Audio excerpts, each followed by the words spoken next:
program for kids and they can do like problems for creative thinking. Oh, really? They're almost like a math class. Sounds good.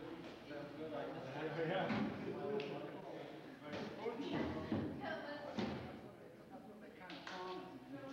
Is what?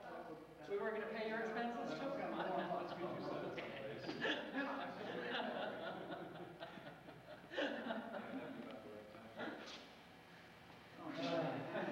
I don't know what that means. I know. For what? We were made. We were made. Yeah. From a point of view. Are you still filming? He is. Then I can do that too, but I don't know. Maybe Is it working? Family shop. Like a 3 or 4 bed cabin.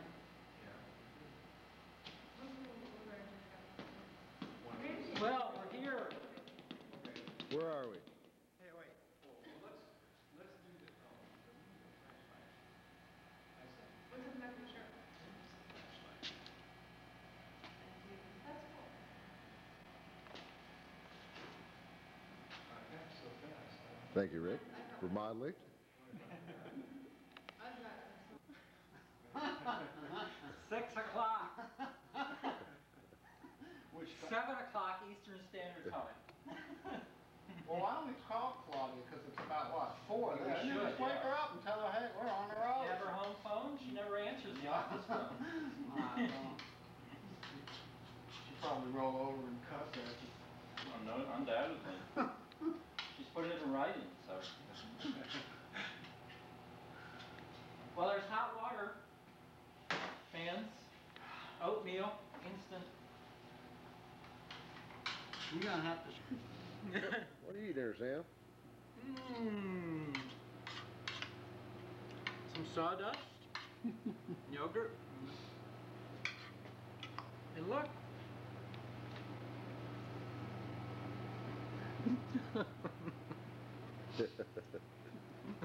Nice shirt.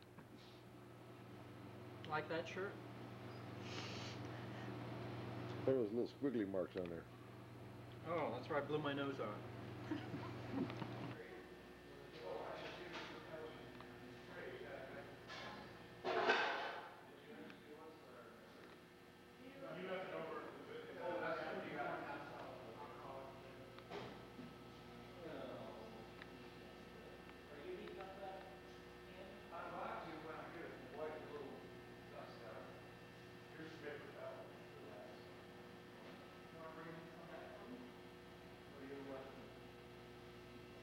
Then I don't know that I would have done it. To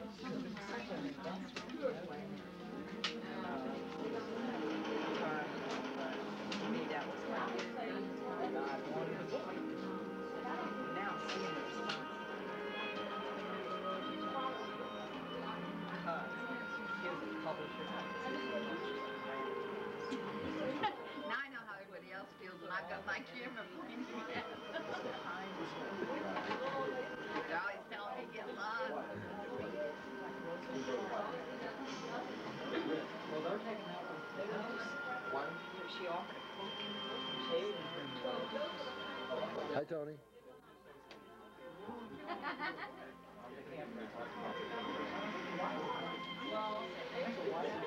How you doing, Effie?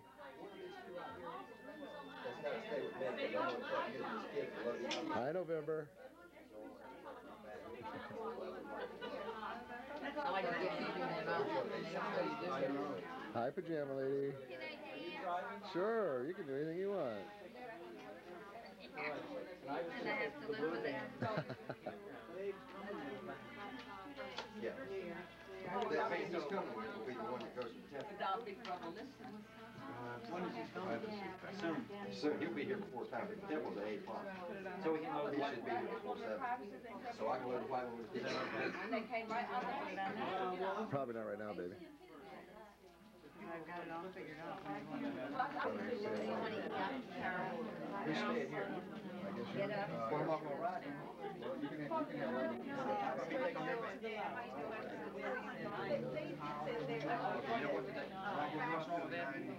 Have you been saw those? Good. Yeah, he said he was gonna fax it. So good. It's all seats. You can lay down or anything else. I can look all these t-shirts. Okay, so hopefully everything will be okay. So I need to bring my van, I'll take my van. You wanna give it to me, sir? Sir, give it to me. Were you?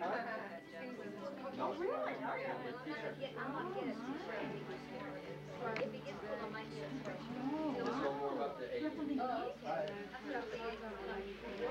We thought we had t-shirts and shorts across. You got macaroni and cheese and chicken and salad and,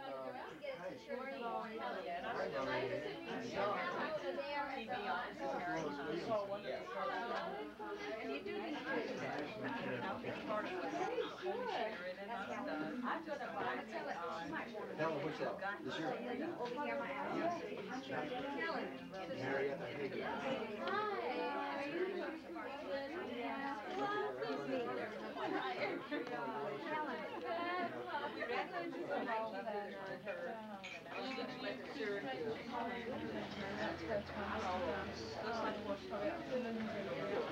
Say hi to your public.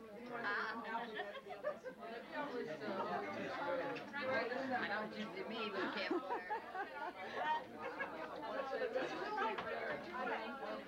Somebody should go. That's what I do, I associate. I will be with you, somewhere along the lines of Mr. Helen could see our church. Where are you speaking today? Even if it's one. My life is just worn out. Do you think we could do that, Bill? You wanna do leave stuff? So I we don't can think set we up have for any the- plans. Okay, then we can do that. How long is it? Just like pull everybody As together. well as Williamson, his nation chair. Cure Oh, yeah, right. is on stick tonight. That's when. Tomorrow, 10 o'clock. Sunday, 10 o'clock. Sunday is when. Can I have everybody's attention for a minute? What's been suggested that we do is kind of go around a room and kind of everybody tell who you are and where you're from, and you know. Indiana chapter chairperson for CURE, and we have a chapter in Michigan City, which is LaPorte, and this county here, which is Porter. We also have a chapter in Gary, and our group is kind of host for arrangements for the prison march and rally tomorrow. So I'm very glad to be with you folks. I'm honored. What's CURE? Oh, Citizens United for Rehabilitation of Errants. Lois Williamson is one of the speakers tomorrow. She's the next chairperson. We have like 35 chapters. There are people who are interested in prison reform and advocacy, and they're opposed to that kind of Great.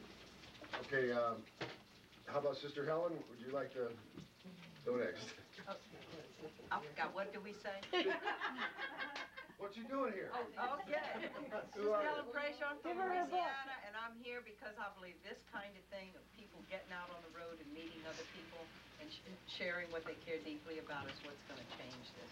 And Sister Helen has written a book, and it's officially coming out the 23rd of June, but she got to see her first copy today. I'm very excited about it. It's Dead Man Walking. Great book. Yes. Okay. And Sister Helen, you have been doing an interview with Mary, I believe. Would you tell us who you are, Mary, and where you're from? I'm Mary Fox. I'm a member of Father Doyle's Parish, and I'm also a part-time writer at the News Dispatch in Michigan City, the local newspaper there. Okay, thank The you. News Dispatch did a front page article about the march. Oh, great, fantastic. Thanks to Mary, yeah. Okay, how about November, and then we'll go on around the couch here. My name is November Belford West. I'm the founder of Endeavor Live Voices from Death Row with my husband, Robert West. And I'm here because we got to stand up for what we believe in. And I'm here because I need my family, my death row, anti-death row people family. Effie? I'm Effie Johnson, I'm from Lincoln, Nebraska, and I am interested in the repeal of the death penalty because I believe in life, and I think all life is sacred, and that you have no right to take someone else's life. Thank you, Dick. I'm Ken Coates from Claremont, California. I'm here because I'm Orange County. active. No, we're still in LA County, still in LA. That's not any that much better. But I'm in Amnesty International, very active in that. And as you know, one of the pillars of Amnesty's beliefs is opposition to executions worldwide. I'm Susan Patu. I'm from New Iberia, Louisiana. Drove up to Helen. I'm involved. I guess I'm here for Andrew Lee Jones, who was executed last summer. I visited in Rotan for over 3 or 4 years. I'm here for him to continue to be his voice because he couldn't be here. Sam? Sam Reese Shepherd. I'm one of the board members of Mervick and Standards for Reconciliation. I'm from Cambridge, Massachusetts. My father was Dr. Sam Shepherd, who was wrongfully accused of murdering my mother when I was a child.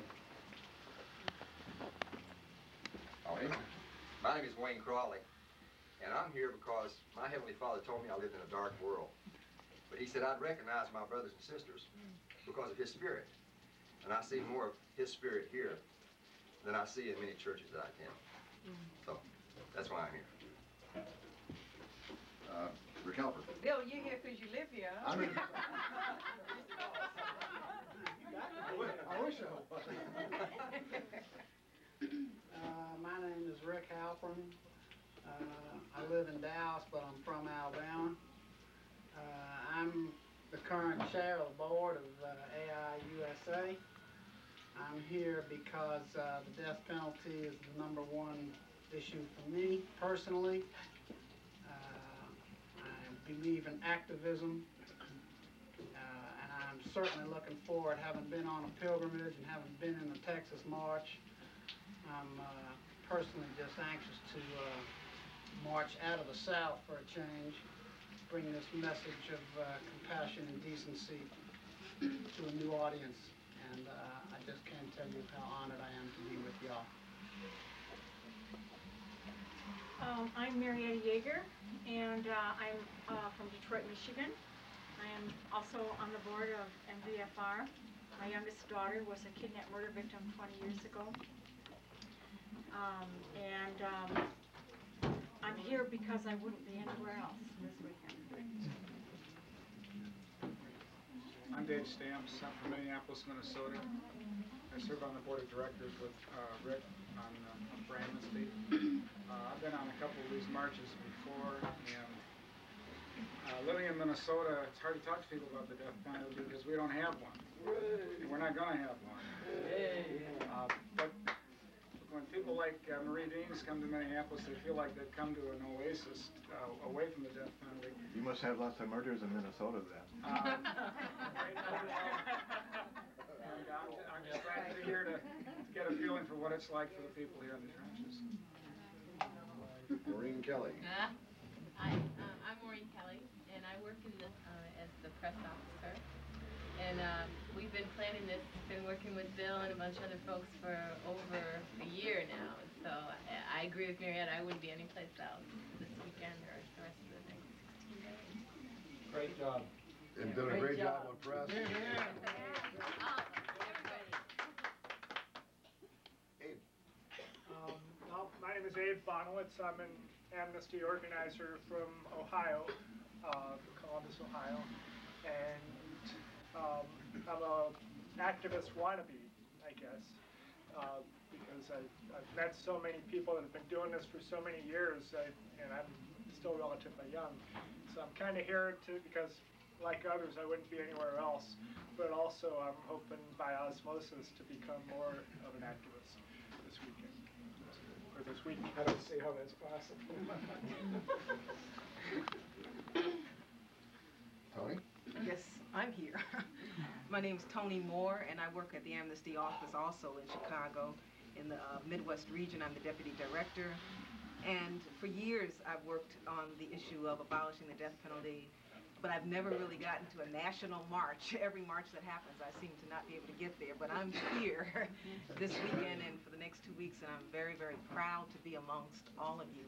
We've had a lot of successes in the last couple of days, from Texas to Missouri, and I think we all know it's because of the work that we do, as well as some other spiritual stuff that's happening too. And, you know, we got to keep pushing, and if not in our lifetime, soon, the death penalty will be abolished.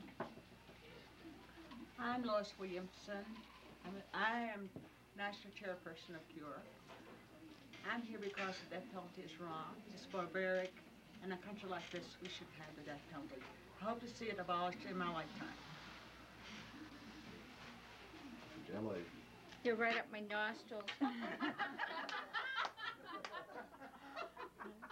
you want me to go? Okay. I'm the pajama lady, and I'm a clown, and I have less and less to laugh about. And I'm a victim by the bad guys twice, and I'm a victim by the good guys twice. And I have a couple more whose lives are on the line now. And my silence would condone premeditated murder. And by God, my mouth works. And all of the dreams fade. I want to kill the death penalty. Shirley? My name is Shirley Dix. I have a son on Tennessee's death row. I'm also an author. And I'm here because I wanted to be with other people who share the same views that I do.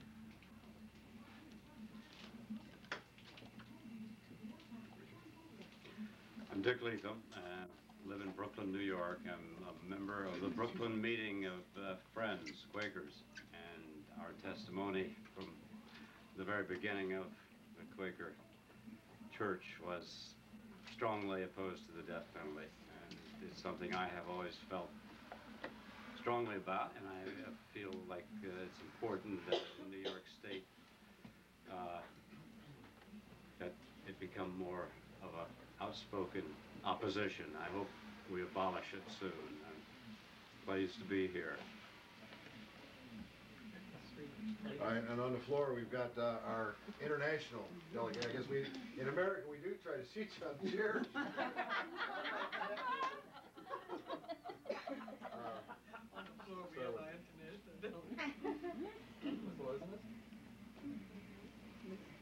My name is Elizabeth Arnell. I'm from Stockholm, Sweden. I work in a group called Action Group Against Death Penalty at Amnesty's office in Stockholm. I'm here on behalf of that group. I'm simply against death penalty, always been, as far as I can remember. I'm just here to fight against it and show our group what we think of the death penalty in Stockholm, Sweden. Kim, I'm from England and I've come to take part of my friend on death row in Oklahoma. And this is Fode. What's your name? Fode. Hi. Hi. How do you spell that? F-A-U-B-E. Fode? Fode, yeah. That's an interesting name.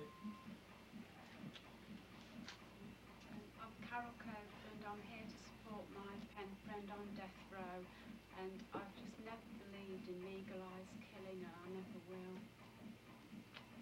That's why I'm here. Where are you from? Britain. Is this your first time in America? Or? Yeah. Oh, well, welcome to America. Thank you. Right. Is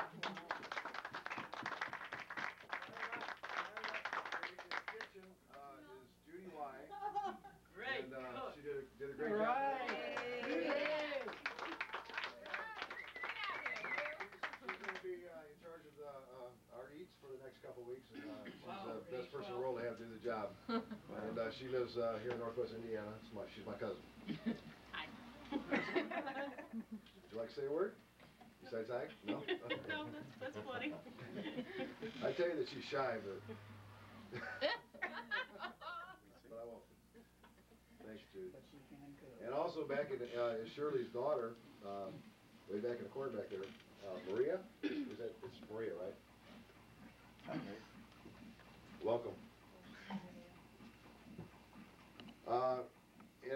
Has everybody got all they want to have? And the camera operator. Go stand in front of the camera. The camcorder. My wife, Judy.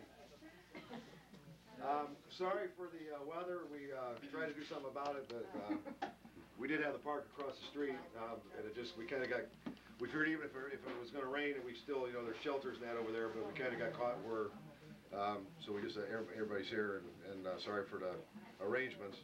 We're gonna be, for those who wanna go to the campground, we're gonna be loading up, in a few minutes, and, Van will be going out to the campground, and for those that wanna go to the temple, some can go ahead and load stuff on the van that's going to the campground, and, we'll be going to the temple in about an hour.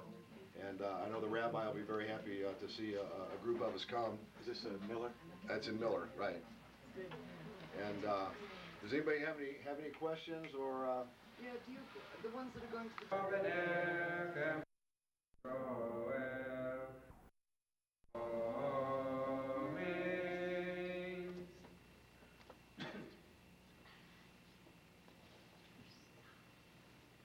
I want to introduce to you Bill Pelkey, who is this evening serving as spokesman for Murder Victim Families for Reconciliation.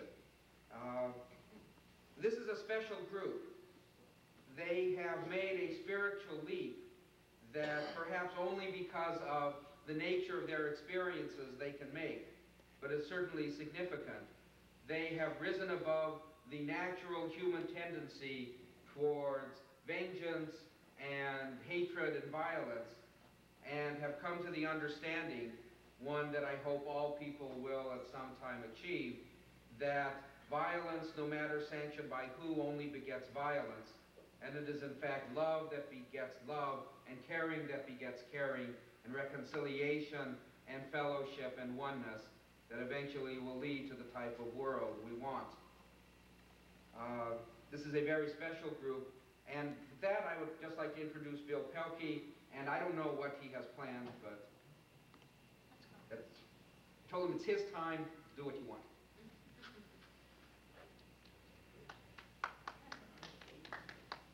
Shabbat Shalom. It's a real honor to be here tonight, I think, Rabbi.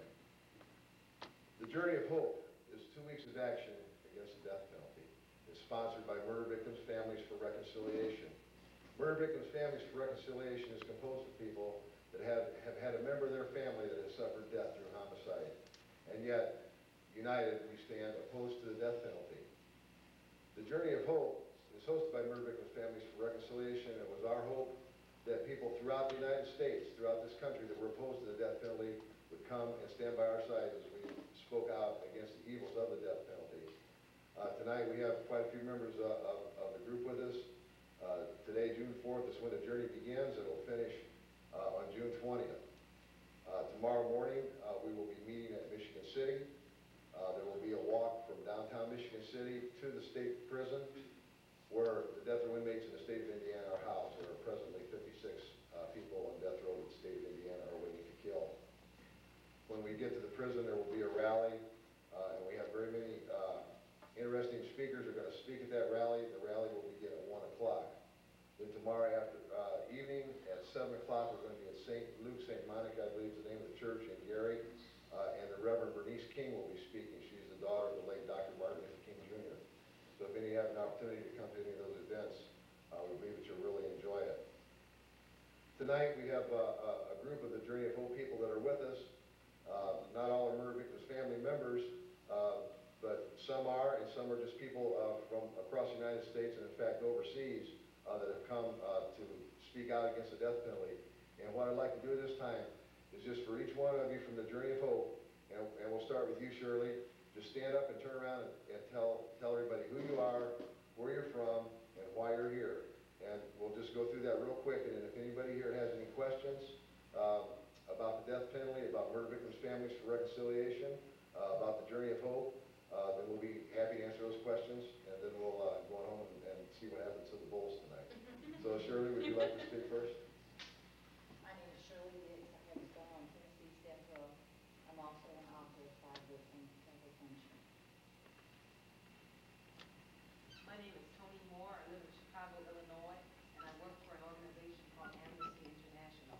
I'm personally and professionally committed to working toward the abolition of the death penalty in the United States and everywhere. I'm Maureen Kelly, and I'm from Chicago, and I also work for Amnesty International, and I share my colleagues' commitment to work with and being justice for the death penalty.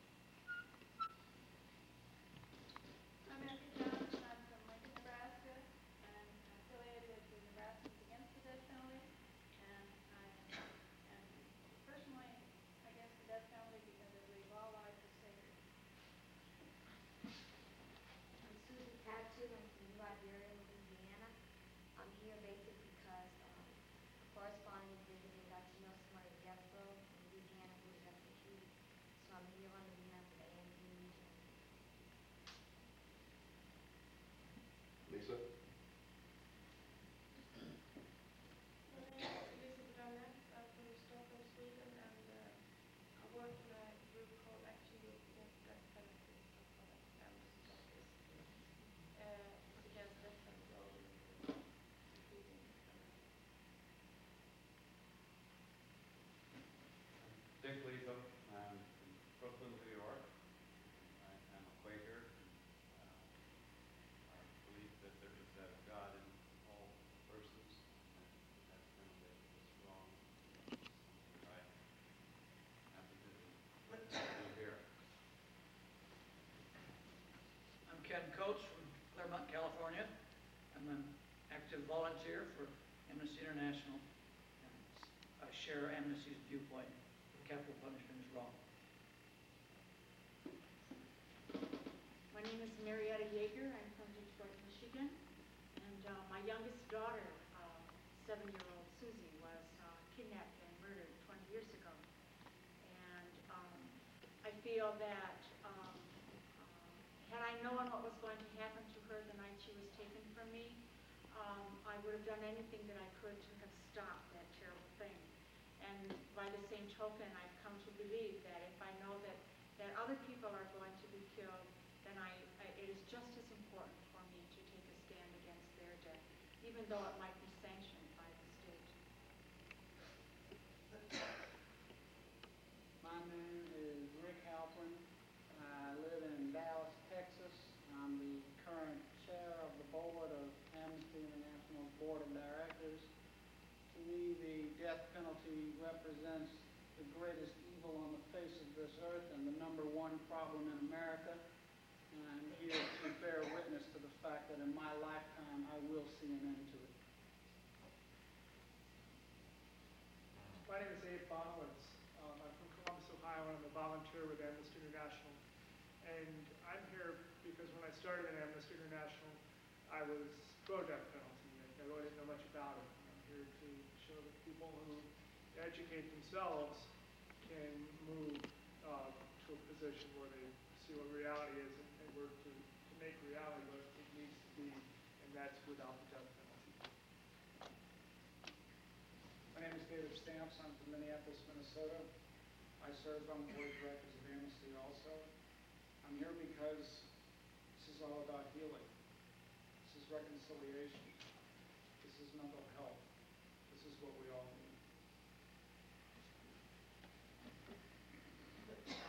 I'm Sister Helen Prejean. I'm a Catholic nun from Louisiana. I've served as spiritual advisor to death row inmates in Louisiana and accompanied 3 people to execution. Been there with them. As I said to them, I want you to be able to see a loving face as you die. I've also become involved with murder victims' families, and we have started a group to help them heal. A group in Louisiana called Survive. I wrote a book on the death penalty, which will be coming out, published by Random House. It will be in all the bookstores.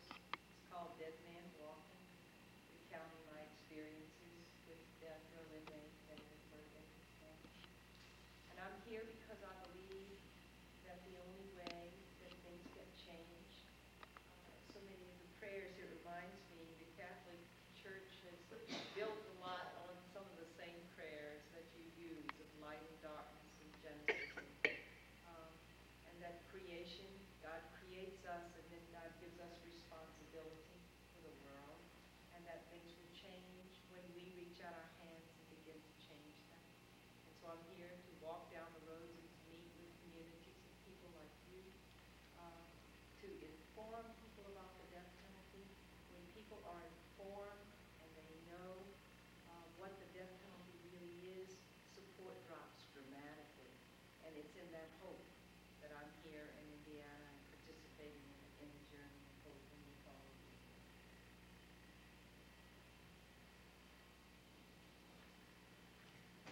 My name is November Belford West. I was born in Southern Ireland. I live in New York now. I founded Endeavor, Live Voices from Death Row, in 1988 with my husband Robert West, who's on death row in Texas. I'm hoping to start a new newspaper which will also gather together the families of death row prisoners even more. And I believe that those among us innocent may throw the first stone.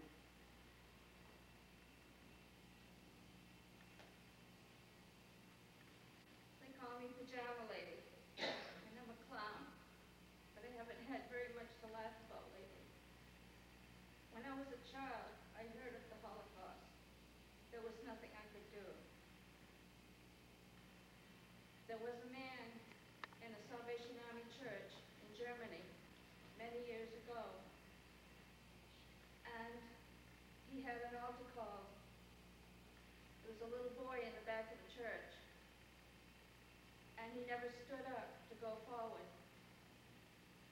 How that world would have been changed for Germany, for all of us, for millions of people, if that man had accepted God. His name was Adolf Hitler. I have a friend who has a son on death row, and he's fighting for his life right now. He is Jewish. His mother is Jewish, and he faces a gas chamber. That appalls me. I live in a death penalty-free state. We don't have the death penalty in Maine. But my silence condones premeditated murder. We make mistakes and teach our children the way to go, and sometimes they depart from that way. We have other alternatives to violence because killing repeats the crime. I ask all of you to pray for Melanie because she stood at the gates when they killed Paris, and there was a rabbi in the street crying.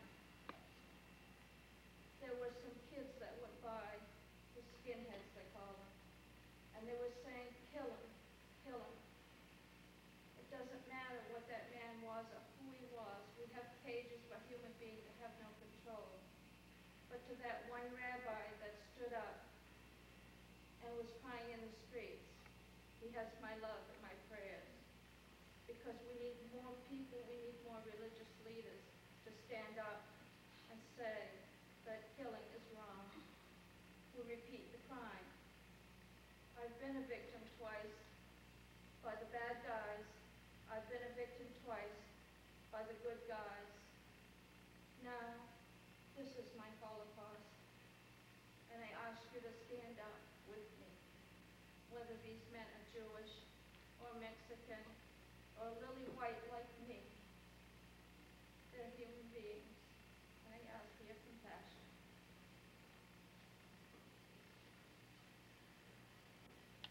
Thank you. And also, in the audience, I see Mary Hutchinson and Lottie Meyerson, who have been involved in helping make plans for the journey of hope as we're here in the Gary area. And thank both of you very much. The reason I got involved with Murder Victims Families for Reconciliation was through the death of my grandmother here in the city of Gary back in 1985. 4 ninth grade students from Wallace High School were involved in the murder of my grandmother. And I became convinced after one of the girls, 15-year-old Paula Cooper, was sentenced to death by the state of Indiana, I became convinced that my grandmother would have been appalled by the fact that this girl was on death row and her family would have to go through what they were going through. And I was convinced that my grandmother wanted someone in our family to have love and compassion for this girl and for her family. And it was something that I had absolutely no love and compassion because my grandmother had been brutally murdered. But it was something that I prayed to God and asked him for love and compassion for Paula and for her family, and God answered that prayer. And when he answered that prayer, the first thing that was very obvious to me was that I no longer wanted her to die. And what I wanted to do was share with her the love of God. And also, when God granted that prayer of love and compassion, I didn't have to try to forgive Paul any longer, even though I knew the forgiveness was right. But the forgiveness was automatic, and it's something that I give God the honor and the glory for.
hate the sin of murder that Paula Cooper committed, but we are to love Paula Cooper. And you cannot love Paula Cooper and want to see the state kill her. I thank you very much for your time, for inviting us to your temple this evening. And if anybody has any questions, we'd be more than happy to talk with you. If anybody wants any facts or figures, we've got some real experts, people that have dedicated their lives. These are people that have dedicated their lives to stopping the death penalty. It's at a lot of expense that these people are here. It's people that have taken their vacations, time out of their lives to stop the injustice of state killing. Thank you. Question? I just want to add that Rabbi Halperin was a member of the local planning committee, and the Commission for Social Action of Reform Judaism is a co-sponsor of this of Journey of Hope, among many other co-sponsors, right? Right. Yes, there's a tremendous amount of co-sponsors, and we appreciate that. Because Reform Judaism, this congregation is part of Reform Judaism. The entire world, and if we take a human life, it is as though we have destroyed the entire world. And it doesn't talk about who, whether it's the state or an individual or a country or a war, but rather only that the taking of a human life is equivalent to the destruction of the world. The other story that Joe Rosloff told me that I, in all honesty, have not heard was Tubal Cain. Is that the name? Tubal Cain, by tradition, was the son of Cain, and from whom all of our music came. And that if at that time capital punishment had been practiced, we would be deprived of all of our music. Announcements. By the way, after services at the ONE for coffee and cookies and fruit and whatever, please feel free, if you have questions of any of the people from Journey of Hope, to ask them. Announcements. Okay, it's already been mentioned.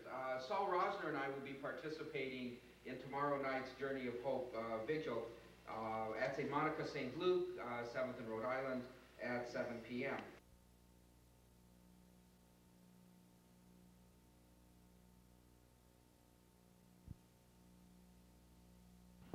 What type of country, heaven knows, we live in. We reach out with the words of why we're here. America, heal thyself. Indiana, heal thyself. We do not accept that retribution, pain, violence, contempt, and hatred are the answers. They are not. The answers are mercy, compassion, love, justice, and just simple out-and-out human decency, human dignity, the worthiness of every individual because they are an individual. I'm a historian by profession. I teach Southern history, not surprisingly.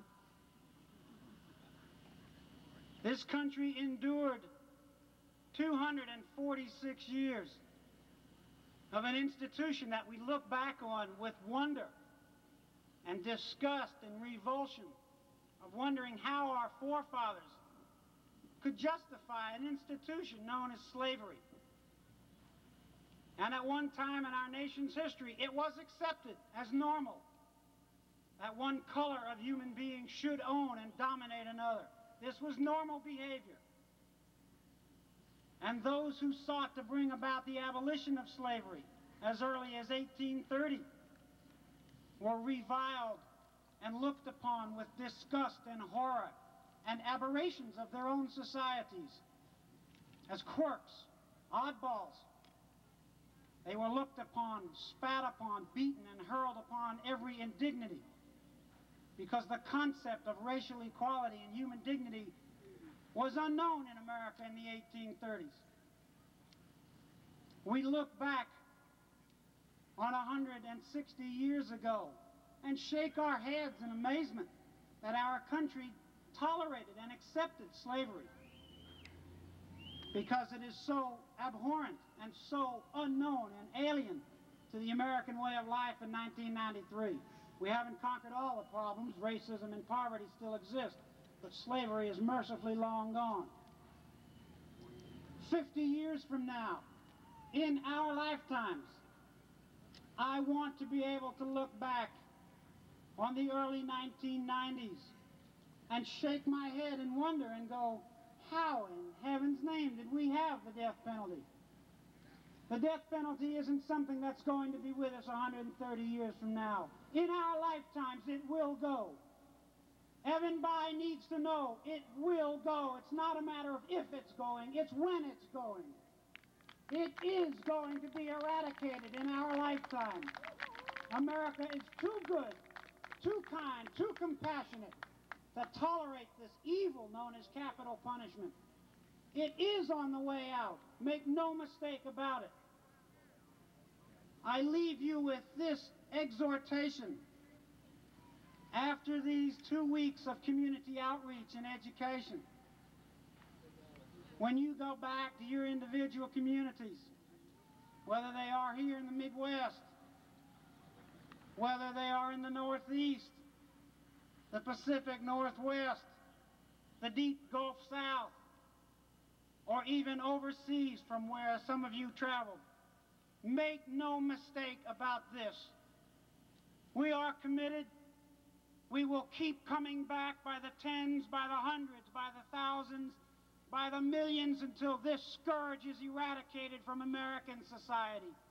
We will not rest until America eliminates this scourge.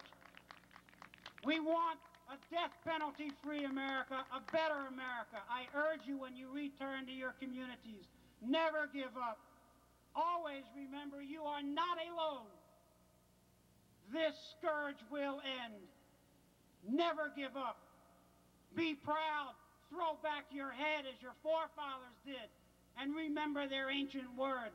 I am an abolitionist. Thank you.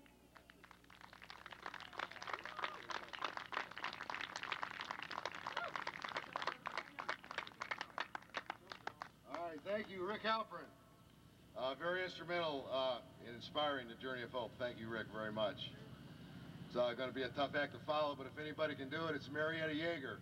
Marietta is the newest member of the Board for Murder Victims' Families for Reconciliation. Very, very compelling person, very compelling story. Marietta, would you please come on up? Thank you very much for being here from Detroit, Michigan.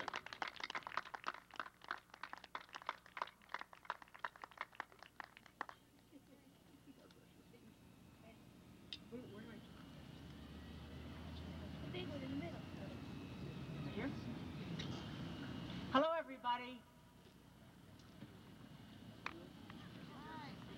20 years ago, my youngest daughter was kidnapped from me in the middle of the night while we were on a camping vacation in the state of Montana.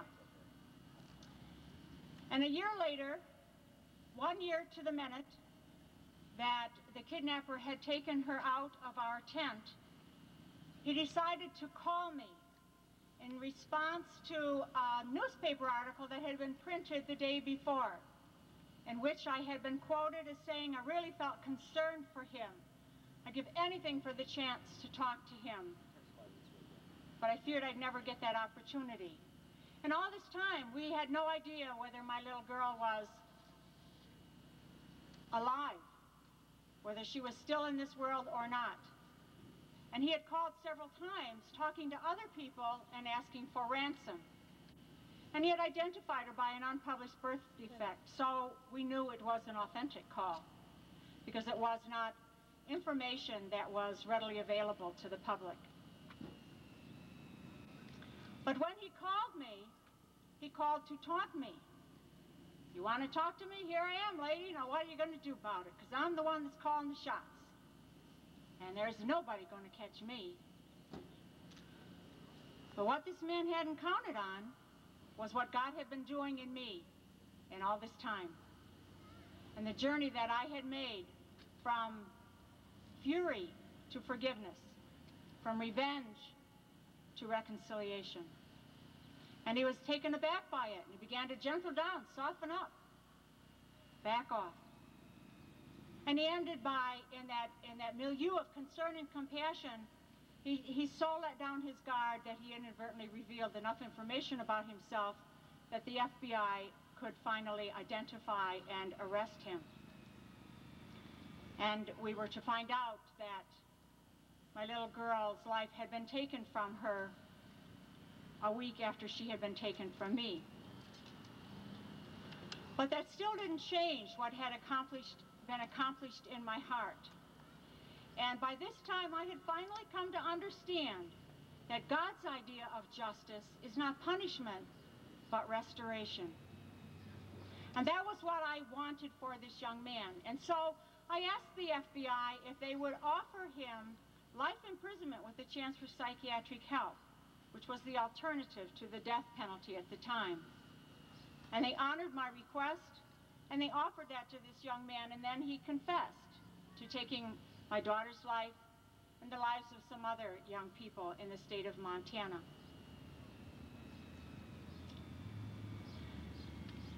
Now, I admit that initially I ran the gamut of outraged reaction.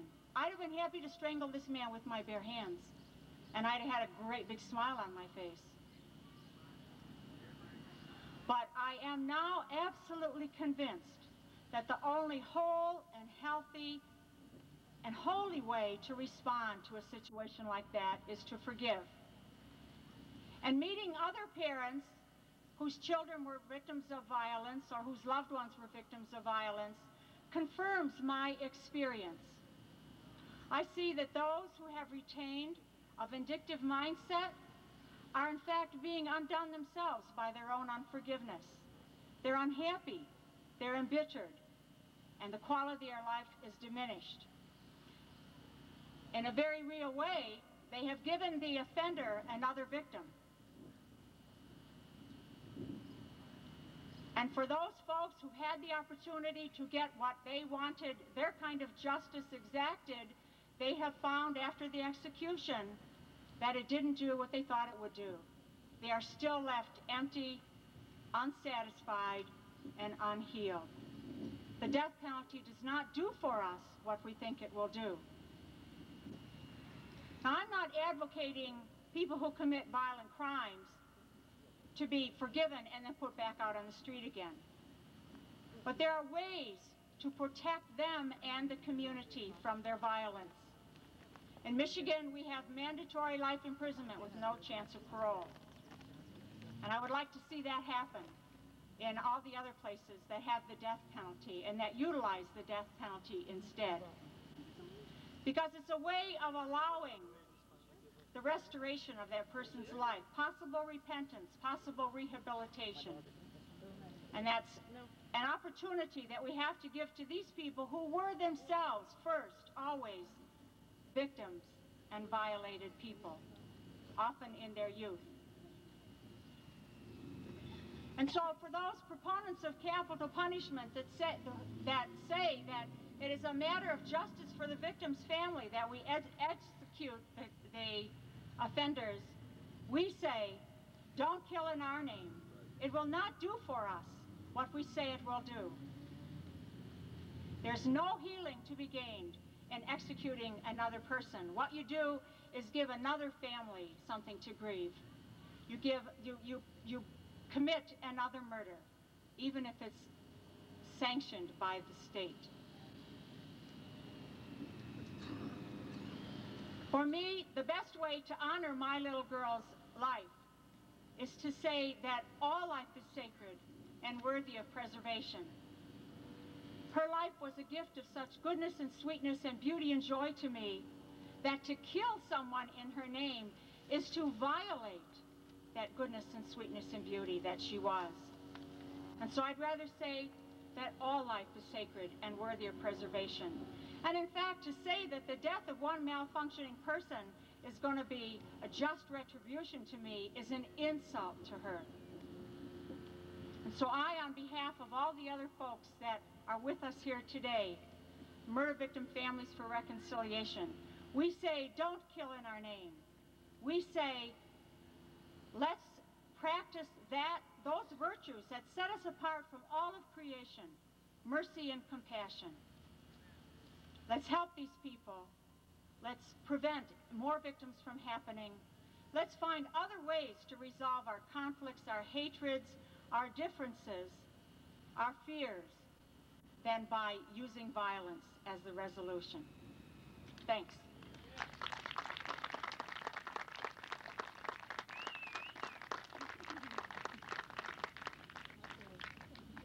Thank you, Marietta. And now we're going to introduce someone who speaks from the perspective of another group of families who also suffer the pain of the death penalty. And these are the families of the people who are on death row. Because they too, the people who are on death row, have families. Shirley Dix is going to come and speak to us. Her son is on death row in Tennessee.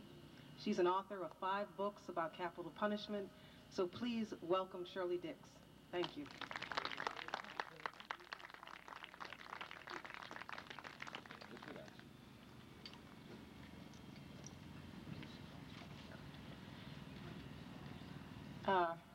My son was sentenced 14 years ago in Tennessee's death row for a crime he didn't commit.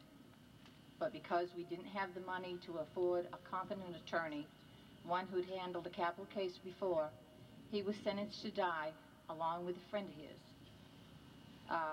He had been with his friend and they stopped at a store.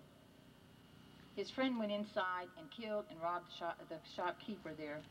My son had no prior knowledge until the boy came out. When he realized what had gone down, he called me. I picked him up, and I was afraid of the system at that time, and I hid him out for about 3 weeks until he decided he wanted to turn himself in. I allowed him to turn himself in, and we believed the detective who said we didn't need an attorney present. My son gave a statement saying he was there in the car but had no knowledge of the crime, which was a mistake because you always need an attorney present. That statement is what convicted him. He was taken to Tennessee. We had lived in North Carolina at the time. Once over there, the boys were tried separately. If they had been tried together, my son wouldn't have gotten a death penalty. When I called attorneys, they wanted $100,000 to represent my son. I didn't have that kind of money.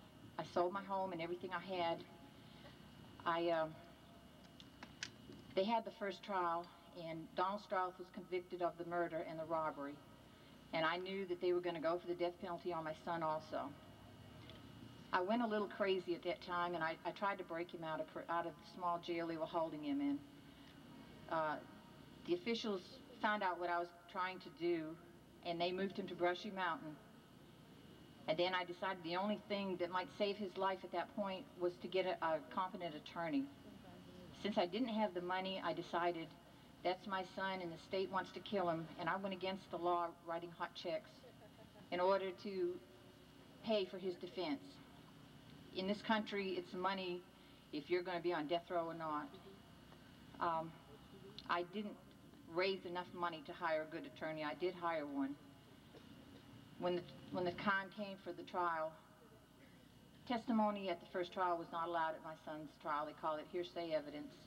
So all of the testimony pointing to the other boy being the one who actually committed the murder was not allowed. My son was given the death penalty. His wife had had a baby girl, and she left my son, and I adopted the little girl. I knew I had to go on the run, so I took the baby and my 12-year-old son, and we were on the run for a year.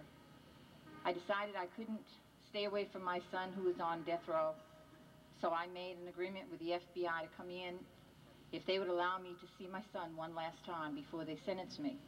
I was lucky and only got probation. I moved to Tennessee and began researching the death penalty. In Tennessee, I was met with hatred because I had a son on death row. When my daughter got old enough to go to school, other kids weren't allowed to play with her. I watched her suffer as hatred all around us. People didn't care that we hadn't done anything, that my son was innocent. All they cared about was hatred. They were afraid of us. They didn't want to be near us. My daughter is not in school now. I took her out of school this year because it still goes on. I went on to write 5 books on capital punishment. The last one being my life story, They're Gonna Kill My Son, which will be made into a TV movie next year. There's so much hatred, and so many innocent people are sent to death row. People forget that we're victims too. You know, I feel bad for everyone that has had a murder committed in their family, but it's hard for people to feel anything for family members, and our children are suffering. My daughter didn't do anything. She has to hide the fact that her daddy is on death row. She's 15, and she's gone through as much hell as we all have. I began trying to find an end to capital punishment. I have written everywhere to every person, it seems like in the United States, to get help for my son. I have petitions going for him for when the time comes. The time is coming near right now. He has reached the end, almost the end of his appeals. And so I say to everyone out there, we need to see an end to the capital punishment. In this century alone, 350 innocent people were sent to death row. 23 of them actually have been murdered. And I say in a country like the United States, if we kill one innocent person in the name of justice, it's wrong. We have alternatives. We have life imprisonment. We don't need to kill these people, even if they're guilty. And I just pray that one day I'll watch my son walk out of that prison a free man. Amen.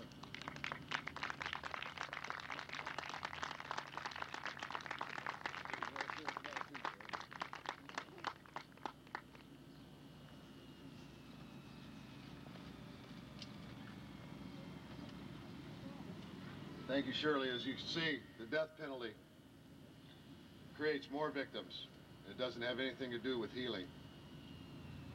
Our next speaker is a member of the Board of Murder Victims' Families for Reconciliation, Sam Reese Shepard. Sam, will you come on up? Sam has been a member of the Pilgrimage March. He's been a member of the Texas March. And now as a member of the Board for Murder Victims' Family, very instrumental in the journey of hope. Sam, it's yours, buddy. Hello. Sometimes I feel like a motherless child. Sometimes I feel like a fatherless child. Sometimes I feel like I'm almost gone. And then I get down on my knees and I cry.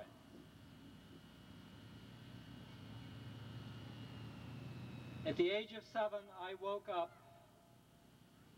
to the murder of my mother. My mother was beaten to death. 5.5 months after that, the state of Ohio asked a jury to execute my father. I was traumatized by the murder of my mother. I was terrorized by the death penalty. The death penalty is an act of terrorism. It is a social act of terrorism that we are tolerating in our own country. We are pouring money down the drain where our children go to the movies and watch the Terminator kill 265 people. That is the body count for the Terminator. I may be a few bodies off, but that is what our children, those are our children's heroes. I can't take it anymore. I don't have any children of my own. I probably will not, because I have been terrorized by our society. I will devote my life to create some nonviolence in our society. I believe that is why many of us are here. But the death penalty is just the tip of the iceberg over those walls. It is just the beginning of changing our society and turning it into a non-violent society. I also want to share a secret with you, a personal secret with you today, because I think it's important. I am not a Christian. I am not a Christian because of my experience, because Christianity did not work for me. Okay? I would ask everybody here to be inclusive of all the world religions, of Native American religions, Islam, Buddhism. We are a world family. And please let us be loving and caring, etc. Thank you.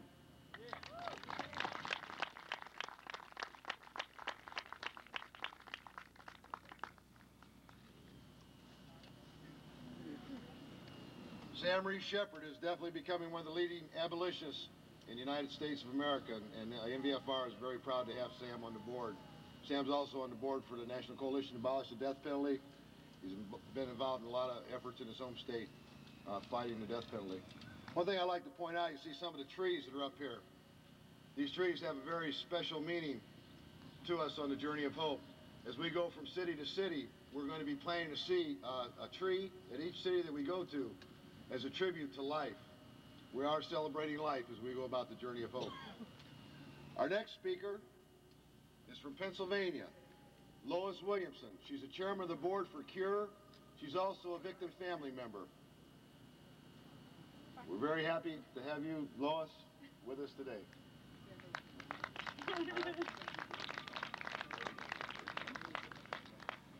Hello, I would like to say I'm glad to be here today, but I wish it was under different circumstances. I, too, am a victim twice. In 1969, my husband was murdered. In 1990, my nephew was murdered. One man now stands on death row. I'm appalled at this, since our family are against the death penalty. However, as I stand here today, I would rather talk about powerlessness and forgiveness. I have committed my life to working with inmates. Wherever I'm called, I'll go. I've been all over the country recently to speak on the need for more alternatives to incarceration than incarceration. Incarceration doesn't serve too many purposes. We have people on death row who are innocent. We have people on death row who have really changed their lives around. I do believe that people change. And because people change, I'm here today. 30 years ago, I would not be standing here. I would say, kill the bastard, the same way the ladies were doing over there. I'm not Superwoman. I went through the trials, I went through the tribulations, I went through the hurt. I had 4 children to raise. So I could not afford revenge. I had to teach my children not to be murderers, not to hate, but to love. If we all learn to love, this world would be a much better place. I'm from Pennsylvania, where we do have the death penalty. We have the most vicious death row in the country, even worse than Texas. Our men are only allowed out 1 hour per day, 5 days a week, not even on a weekend. With my experience, I can truly say God has delivered me. And I am a Christian. I was laying in ICU in 1982. Men say I would not walk out of that prison hospital. That's what it was. I was so powerless, I couldn't even lift my own arm. I couldn't give myself a drink of water. At that time, I committed myself and dedicated my life to working with people who are powerless, who are inmates. I will continue to do this. There will be no man or woman that will stop me. I've been thrown out of prisons. I've been, anything you want to say, name that say that you are not here, you're not welcome here. Regardless of what you have done, you're still my brothers and my sisters, and I love you. What has taken through the trauma that I've gone through over many years, I had a supportive family. My mother gave me an article from Time magazine think was put in 1968. I carry it with me everywhere I go. I keep it on my desk so I can remind myself that I have to forgive regardless of what the situation is. I would like to read it to you now. And each of you take it with your heart, in your heart, when you leave. And let us know that today is just the beginning of a long journey. That within the next 10 years, we will abolish the death penalty. We will become human beings. We will not become the third world society as we are now. We have more incarceration than any country in the world, including South America. And it's a sad commutation for us who claim to be civil people. Let's look back on our own lives, see where we can reach around and help somebody, stop putting people down, reach out with love and understanding, compassion and mercy. Those are the things that I live by. And before I get to talk and I won't know when to shut the hell up. So I'm going to read this poem to you, and whenever I'm needed, wherever I'm needed, if I can get my car fare, I'll be there. This is entitled Forgiveness. Not to forgive is to yield oneself to another's control. If one does not forgive, then one is controlled by the other's initiatives and is locked into a sequence of act and response of outrage and revenge. I think we saw that here today. Escalating always. The present is endlessly overwhelmed and devoured by the past. Forgiveness frees the forgiver. Thank you. Thank you.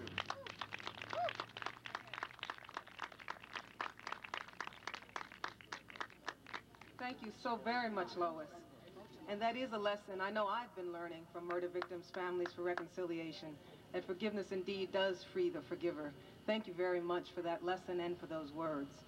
And now for just a little break, we're going to have Harder to Do return to the stage, and then we have several other speakers, so please don't go anywhere. Make sure you get your lunch and your water, and take it easy, and welcome Harder to Do back.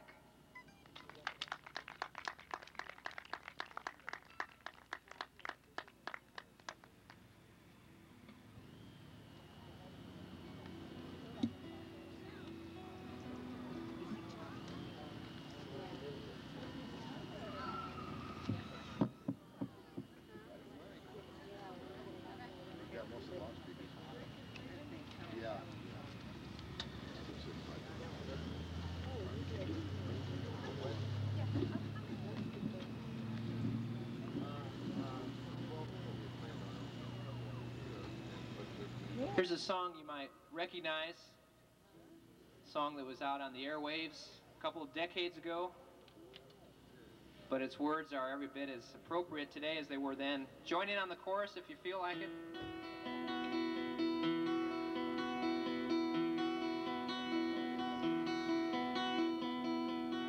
Love is but a song we sing, fear's the way we die. You can make the mountains ring or make the angels cry. Though the bird is on the wing and you may not know why.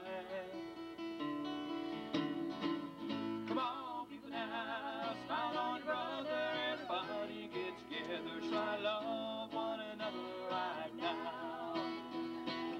Come on, people now, smile on your sister, everybody get together, try to love one another right now. Some will come and some will go, and we will surely pass. When the one who left us here returns for us at last, we are but a moment's sunlight fading in the grass.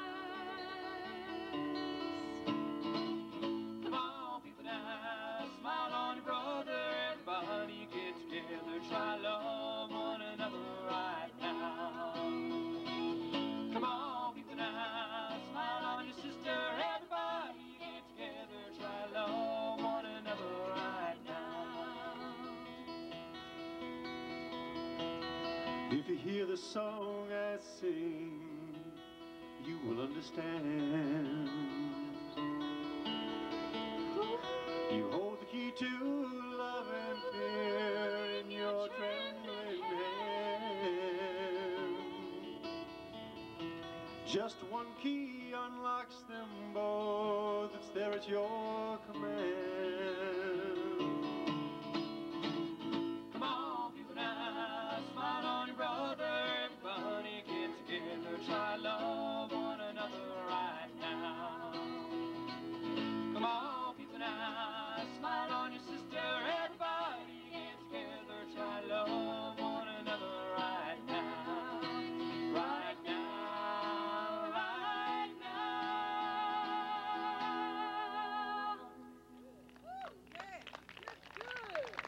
All right. We've been hearing many inspiring words today. People speaking from their experience, and there's nothing more powerful than that. How they've been changed. How from somewhere they've received inspiration that there's more to life than the petty hatred which the world instills in us. The words to the next song are a prayer, written by someone who lived a long time ago. His name was St. Francis of Assisi. They're words that contain a lot of power if we're only able to live up to them. I believe that's why we're here today.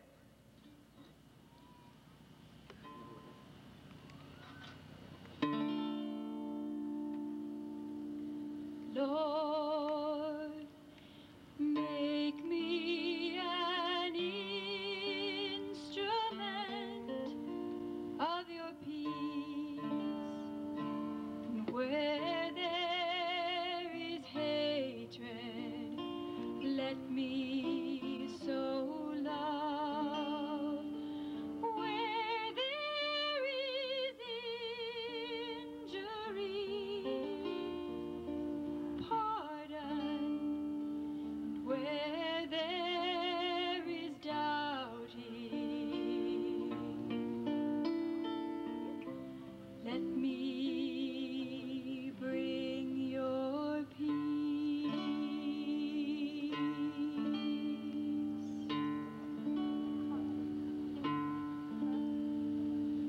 And Lord, make me an instrument of your peace. Where there is despairing, let me bring your hope. Where there is darkness, your light. And where there is sadness, let me bring your joy.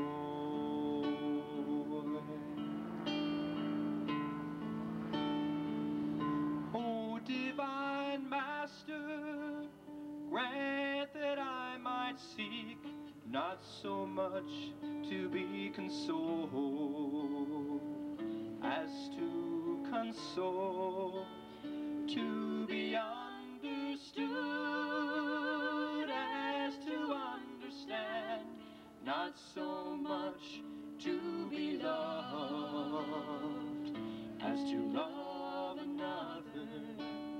For it is in giving that we now receive.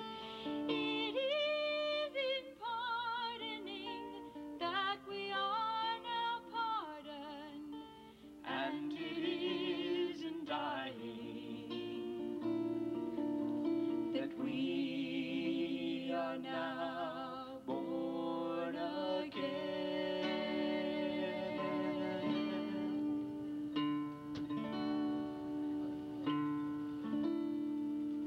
And Lord, make me an instrument of your peace.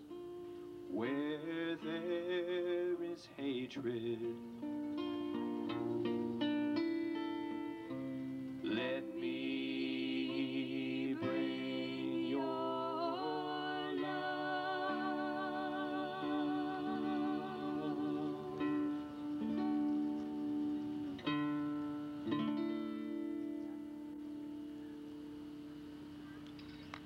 Thank you.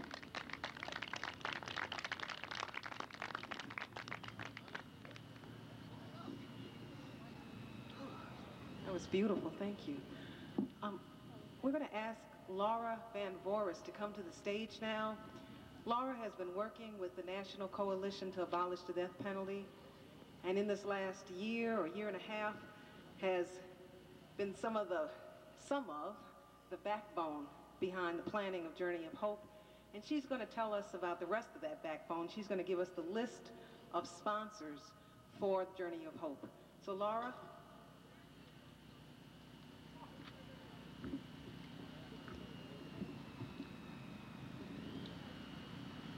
Hi, it's really a pleasure for me to be here today.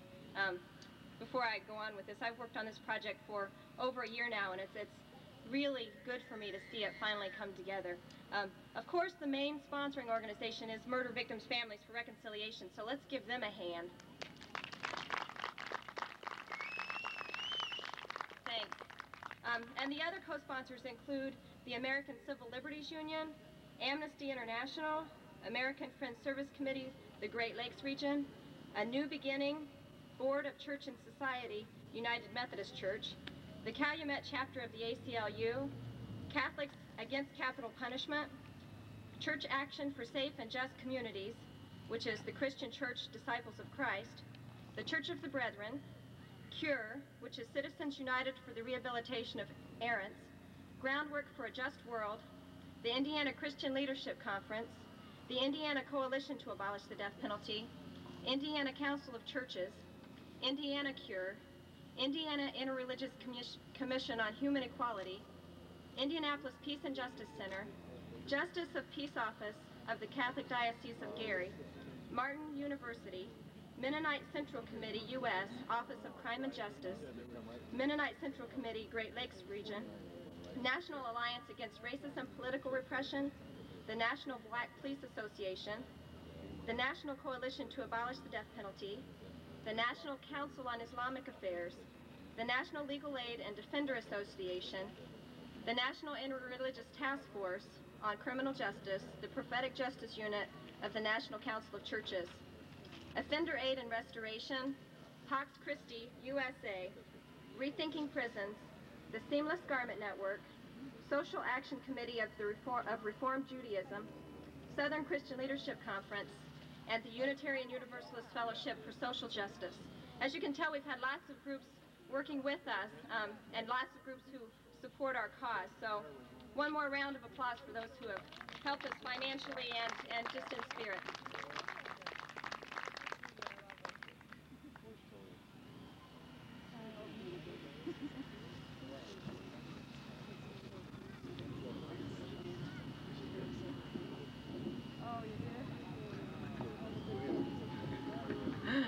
Just a little momentary break there. Is Dan Toomey here? Dan, I know you're here, and you're on next. We're very, very pleased to have another one of the people who's been helping us organize in the Gary, Indiana area come to speak with us today. He's a public defender here in Indiana, so we'll bring a different perspective than those who have spoke before him. He's an attorney and a friend, Dan Toomey.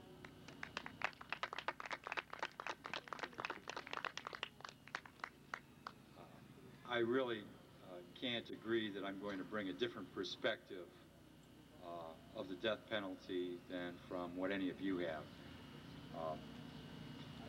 I'm a public defender over in Lake County, and you've seen those movies, or maybe you've been personally involved, where you've observed these harried public defenders dealing with murderers and rapists and robbers and child molesters and mutilators and you name it. Well, I'm that guy. And my colleagues in Lake County, about 25 of them, handle that same type of work.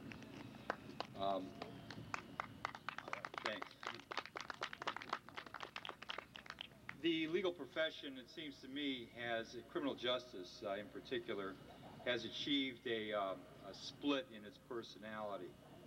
I know that the typical attorney having my kind of job, and I myself for a long time, dealt with my clients as a number, as a case, as a problem that had to be dealt with.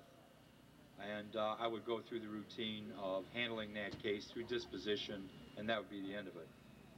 Until several years ago, when I became involved in my first death penalty case and started to become connected with and have feelings for my client in that particular case.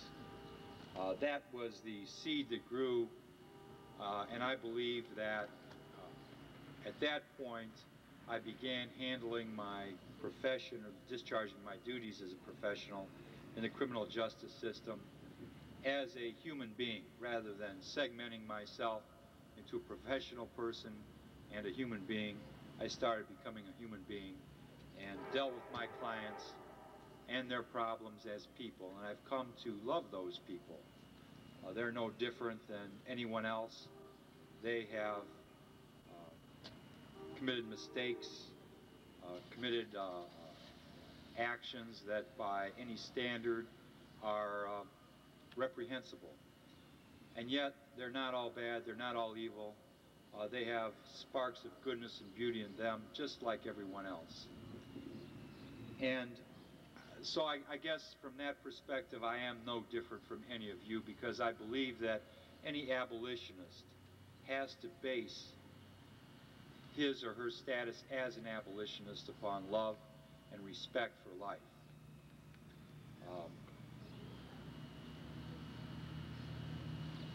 I have, my experience as an attorney has become more profound, more satisfying since this, let's say, revelation and conversion, and I feel much more healthy psychologically and happier.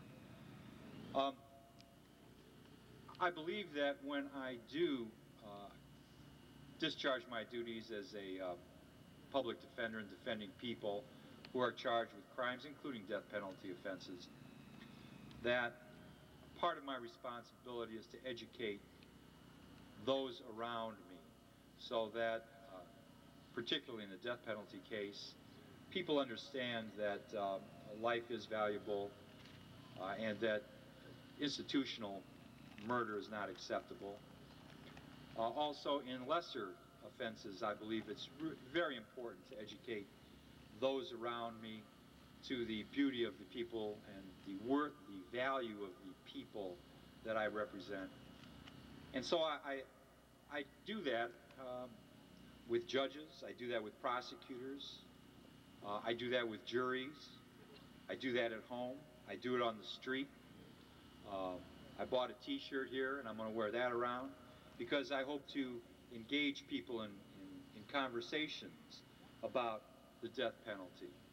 I want people to talk to me, and I want to talk to people about the death penalty. I want to educate everybody about the death penalty because I don't believe that there is any basis for anyone to be in favor of the death penalty.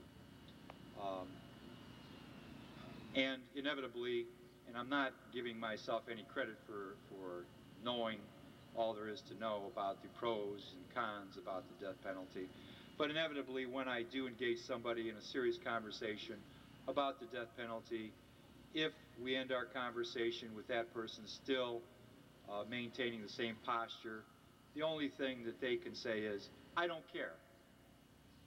I don't care what you say. You're right, but I still want the death penalty, and that's the way I feel. And those people have come back to me later on, and they've indicated that having thought about it more deeply and over a period of time, they have become abolitionists. So my job is, one, to educate people, and I do it formally and informally. I think that the journey of hope is an educative effort to educate people who are exposed to what we're doing here for this next couple of weeks, to the death penalty and to the fact that there are people that are against it and to the arguments against it. I do believe that, well, I feel very humble, as a matter of fact, occupying this place right here, talking to you after those who have suffered such losses, personal losses, compared to any involvement I've had in this area. The murder victims' families who have sustained such a severe and personal loss, and yet they have risen above the I guess, petty indulgence that would favor the death penalty, to forgive those, to reconcile themselves with those who have taken from them loved ones. That, I think, is education by example, the best example that anyone can teach by. So I really am here in honor of those people and expressing my admiration for them in that they are educating people. And I hope to, in my small way, continue to educate people likewise. And when it all comes down to it, I believe, whether it's based upon religion or logic, philosophy, that what we're talking about here is just that violence begets violence, hate begets hate, anger and bitterness beget anger and bitterness, and forgiveness begets forgiveness, and love begets love. And if I can touch another person and convey that simple lesson to someone else, and that person can convey that same lesson to someone else, well, then we're going to multiply like David's children, and our message will be successful. And there will no longer be a death penalty, and there will no longer be the type of penal practices that exist today, and that our world will become, by and large, a much better world. Thank you.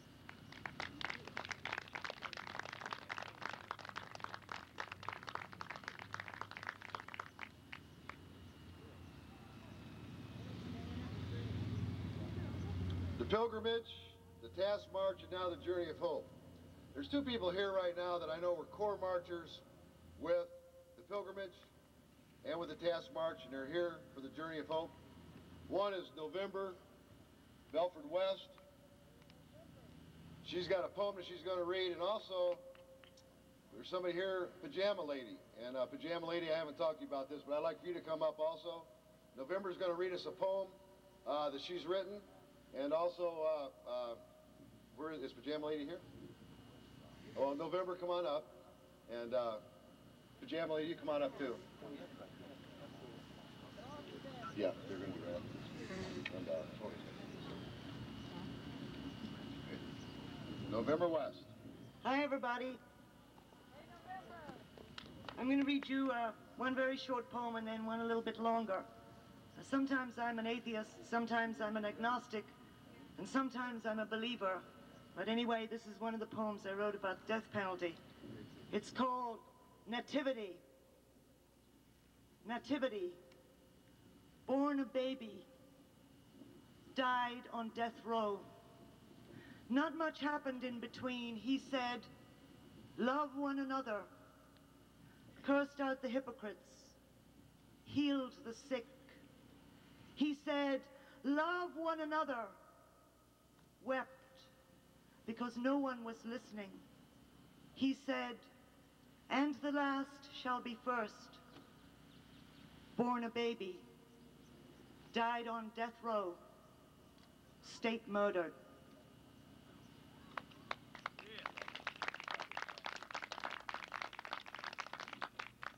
And this is probably the toughest poem I ever wrote about the death penalty, so I hope you'll bear with me. It's called The First Stone. We are digging beneath the surface into the filthy graveyard of the system, unearthing bodies, bones, guts of the state murdered, brothers and sisters, carrying on our backs their bodies, blood, skin, corpses, leaking juices, walking down the fine, clean cornflake streets into the septic parlors, churches, wedding halls, birthrooms, corporate meetings, blood dripping on the carpets, splattering on wedding gowns, graduation dresses, White House tuxedos, mink coat gatherings, restaurants, tossing remains on judges' desks into the middle of screaming crowds, Mickey Mouse parades, dumping bodies on dinner tables between the candles, smearing blood on altar cloths, writing on monuments, hurling skeletons on watchtowers, spreading the smell everywhere, invading the 6 o'clock news, heaving bodies into backseat cars, dropping bones in lovers' beds, college campuses, summit meetings, sports stadiums, leaving flesh in bathtubs, showers, hip art galleries, cruise liners, filling the rivers, clogging the toilets, Coca-Cola vats, skeletons on welcome mats, tossing eyeballs rotting into the dust bowls of courtrooms, trailing secretions through the main drain hooker shopping malls, staggering under the weight of the world state killed. We are cradling the dead in our arms, screaming outrage. Why do they kill people who kill people to show that killing people is wrong? Sisters and brothers murdered as young as 14, gas and poison, hanging, shooting, electric chairs. We are marching with the dead on our backs, followed by a crowd, homeless, abused, retarded, hungry, schizophrenic, accused. We are plodding down the highway past the cruising, just following orders, Cop Electric Boulevard, and quotes nice, unquotes neighborhood. From the ragged drug edge of just say no to the kiss-ass center of obedience, let those among us innocent throw the first stone. We are heaving the dead on our backs, stopping for no one, unstopping for rest, beating our humanity drum down the mean, clean, dream-dieting streets, aching with our burden on our backs. We are hobbling past the tumbleweed, latest pop hit, headline shit, TV, zombie, public feelings, keening against the unseen demon, lying, myth, revenge, justice killing in the backroom jails at midnight cistern.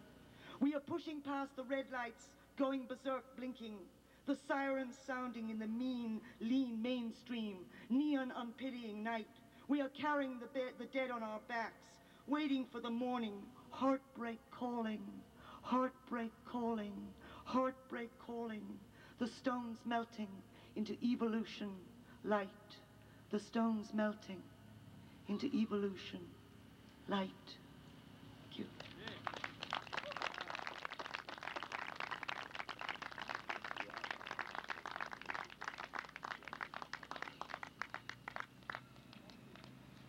Helen Pajama from Maine. She's a clown. Her clown name is Pajama Lady. She's been on the pilgrimage, she's been on the task march, and now she's on the journey of hope. She's got something she'd like to say to you. I'd like for you to welcome Pajama Lady.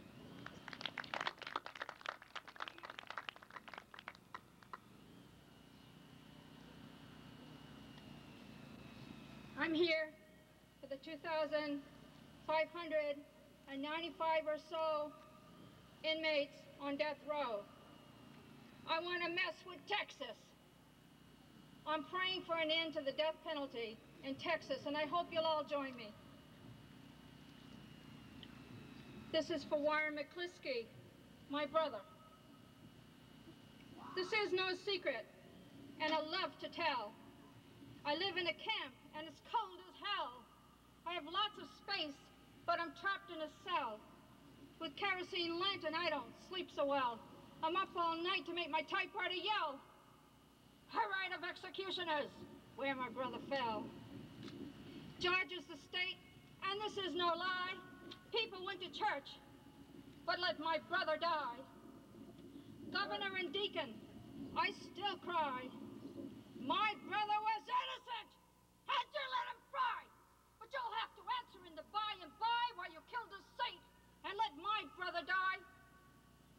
This is no secret, and I love to tell.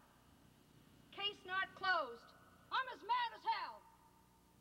Politicians, listen to me well. I believe in capital punishment. I believe that everybody in the capital should be punished. My brother's death was inexcusable. I also lost another man. He was my best friend, and his name was Willie Jones. And Willie got to hear this before he died, and he liked it, so I'd like to tell you the story. On death row, a black man, isolated, indigent, twisted into a fetal position, fatherless but a father. All alone but policed. Day and night, keys rattle, sticky air fills the cage, a flashlight. Female guard strains to see his manhood. It doesn't matter. He's married to his hand. Rehabilitation.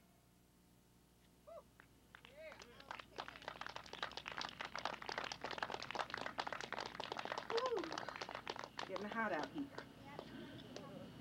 Abdul Noor is going to now speak to us. He's with the Human Rights Coalition here in Indiana.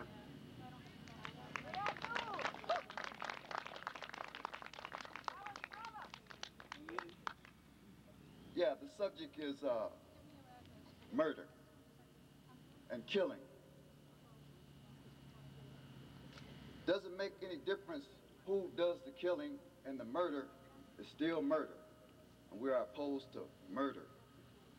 We see no necessity for a so-called civilized society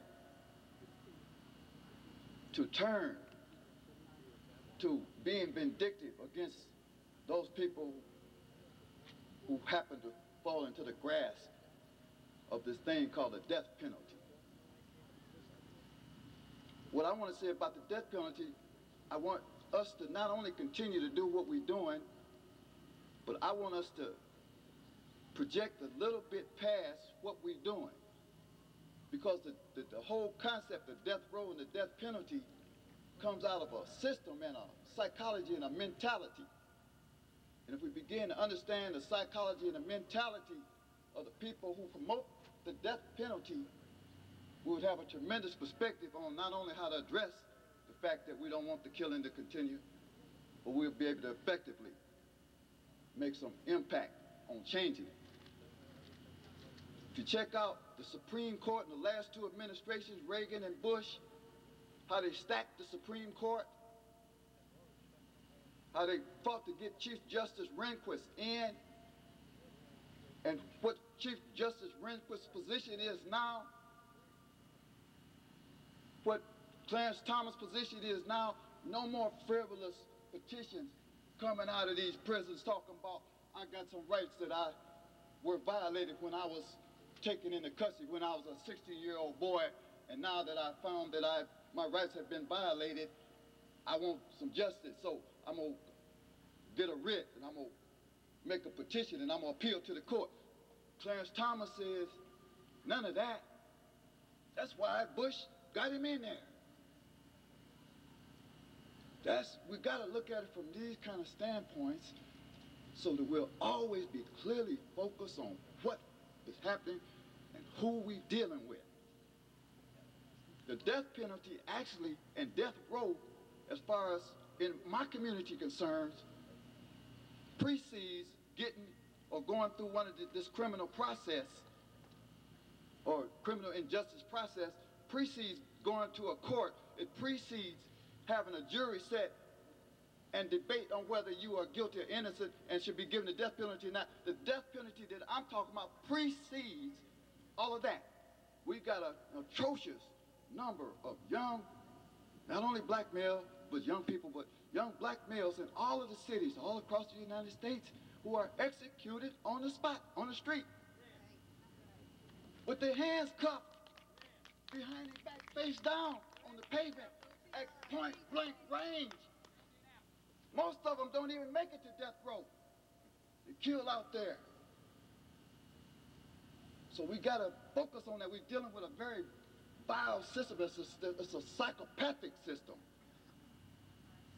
And we deal with the psychopathological aspect of it. We understand the mentality of these people, why they got wonderful, grandiose reasons and explanations of why these people ought to be killed or be murdered, but it's much more systematic than that. And Chief Judge Renschwitz has said, we're going to open the floodgates and we're just going to wipe all these people out here on death row because they committed a crime, supposedly. The killing needs to be stopped. It's no better. Look, the state doing the death penalty and executing people is no better than these people. With us today.